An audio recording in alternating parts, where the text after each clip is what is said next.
প্রসার করার জন্য, বিএনপিকে জনগণের মাঝে আরো জনপ্রিয় করার জন্য এবং মানুষের মন জয় করার জন্য চেষ্টা করে যাচ্ছে। তাদের মাধ্যমে আজকে একটি ভিন্ন ধরনের আলোচনা সভা হয়েছে, সেটা হলো 31 দফা। আপনারা সকলে অবগত আছেন, শহীদ প্রেসিডেন্ট জিয়াউর রহমান যখন প্রথম রাষ্ট্র ক্ষমতা অধিষ্ঠিত হন, উনি 19 দফা কর্মসূচি দিয়েছিলেন। সেই কর্মসূচির মাধ্যমে উনি গ্রামে গঞ্জে মাঠে ঘাটে সব জায়গাতে ওনার অসামান্য ব্যক্তিত্ব, কর্মদীপ্ততা এবং বিএনপি কি চায় বাংলাদেশের জনগণের জন্য সেটা অল্প সময়ের মধ্যে মানুষের মনে গেঁথে গিয়েছেন। ওনার এই উত্তরসূরি ভবিষ্যতের রাষ্ট্রনায়ক, প্রজ্ঞ রাজনীতিবিদ, আমাদের ভারপ্রাপ্ত চেয়ারম্যান তারেক রহমান যে 31 দফা দিয়েছেন, আপনারা একটু খেয়াল করেন যে উনি দিয়েছেন কখন। উনি দিয়েছেন 13 জুলাই 2023 সালে, যখন আওয়ামী শাসনে সারা বাংলাদেশের প্রতিটা ইনস্টিটিউশন ধ্বংস হয়ে গিয়েছিল। সেই ধ্বংসপ্রাপ্ত ইনস্টিটিউশনগুলা মেরামত করার জন্য উনি রাষ্ট্রের সামনে 13 জুলাই 2020 সালে উপস্থিত হয়ে 31 দফা দিয়েছেন। অর্থাৎ আওয়ামী নির্যাতন এবং দুঃশাসনের জন্য, দেশকে বাঁচার জন্য এই 31 দফা উনি দিয়েছেন। এই 31 দফার ভিতরে সবকিছু আছে বাংলাদেশ কিভাবে ভবিষ্যতে বেঁচে থাকবে যদি বিএনপি জনগণের সমর্থন নিয়ে ক্ষমতায় যেতে পারে। এখন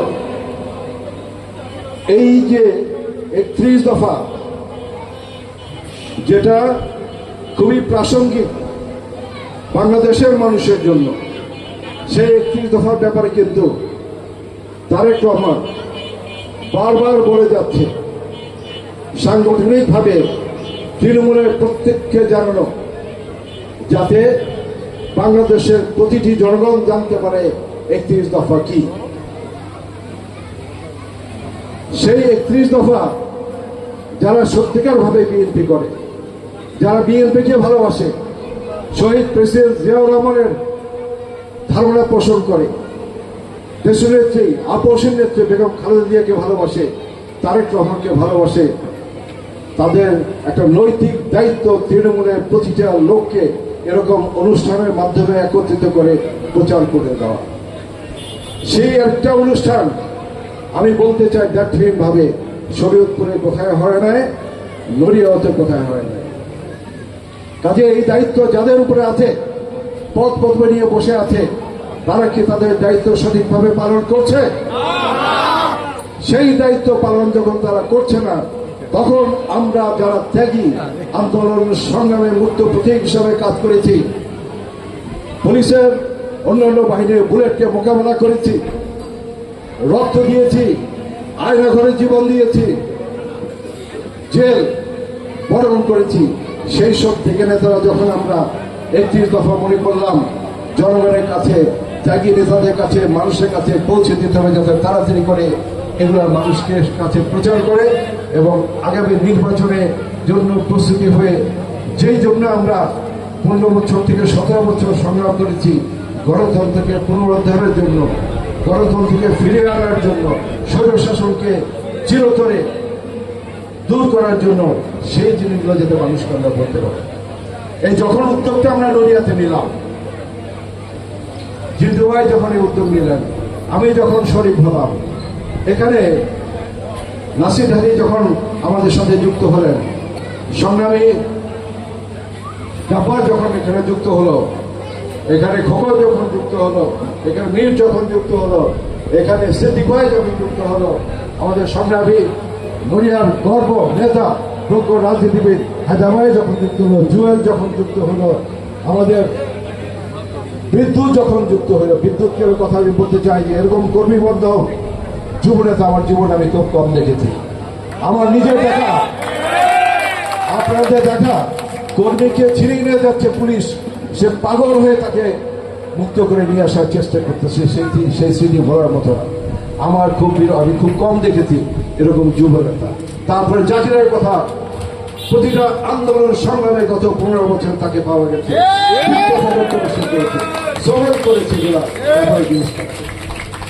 এই আন্দোলন সংগ্রামে যখন গতবার 18 নির্বাচনে আমাদের সবচেয়ে প্রিয় নেতা শরীয়তপুরে মিয়া নুরুদ্দিন যখন রক্তাক্ত হয়, তখন তাকে সেই রক্তাক্তের বিচার না করে তাকে যখন জেলে নেওয়া হয়, সেই জেলে যখন সে 7 বছর ছিল, এবং তার মতো মুসলিম নেতা কিন্তু তখন আওয়ামী লীগের সময় কিন্তু বিএনপির কেউ ছিল না। সেও কিন্তু অনেক স্যাক্রিফাইস তার জন্য। সেই যাই হোক, অর্থাৎ আমি যাদের কথা বললাম, আমরা যখন মনে করি যে 31 দফাটা আমাদের প্রত্যেককে বোঝাতে হবে। আমার পক্ষে যদি এখন এই সময় 31 দফা বলি তার অনেক সময় যাবে। আমি 3টা থেকে 4টা আপনাদের জন্য একটু ব্যাখ্যা করব, কেন এটা একটা খুবই খুবই গুরুত্বপূর্ণ জিনিস। আমি যেহেতু সশস্ত্র বাহিনীর একজন কর্মকর্তা ছিলাম, একটা আছে এখানে প্রতিরক্ষা বাহিনীর অধিকতর আধুনিকায়ন ও সক্ষমতা বৃদ্ধি এবং সকল বিতর্কে উঠতে রাখা। এটাকে যদি ব্যাখ্যা করি, আপনারা জানেন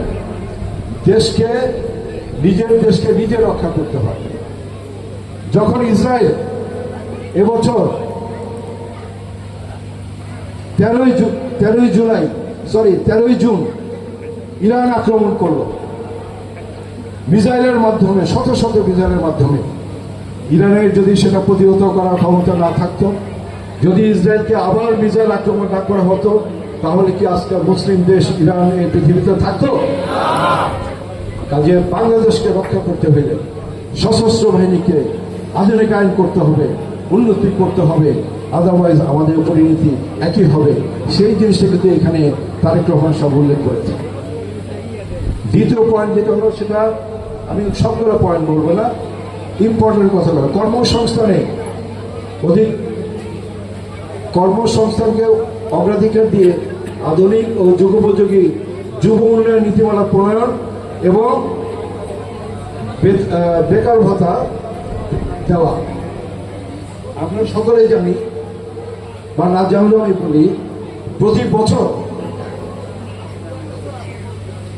20 থেকে 23 লক্ষ যুবক স্নাতক ডিগ্রি অর্জন করে, বিএ পাশ করে, স্নাতক ডিগ্রি।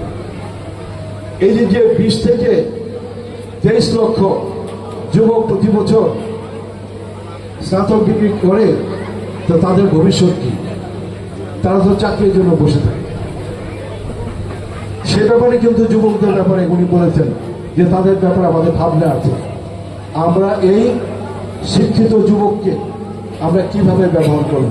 খালি চাকরি প্রলোভন থেকে বসে রাখবো, না অন্যান্য জিনিসে তাদেরকে আমরা ধাবিত করে নিয়ে যাব, সেই ব্যাপার বলা আছে।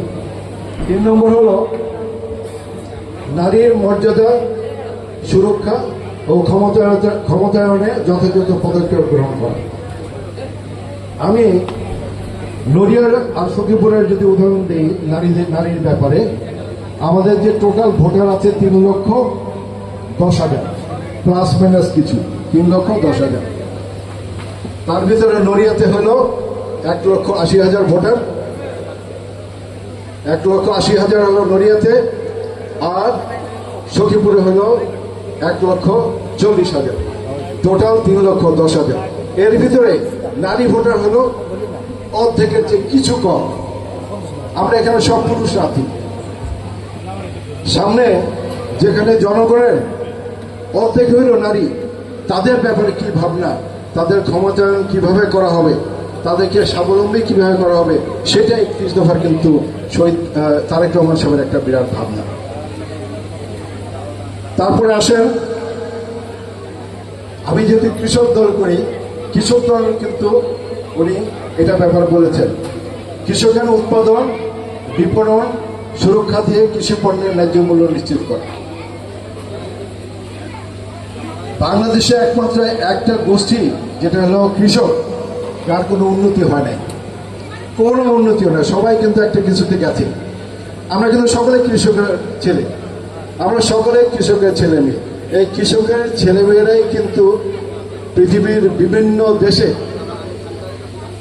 রেমিটেন্স অর্জন করে, সেই রেমিটেন্স বাংলাদেশে পাঠায়, সেই জন্য বাংলাদেশ অর্থনৈতিকভাবে সমৃদ্ধ।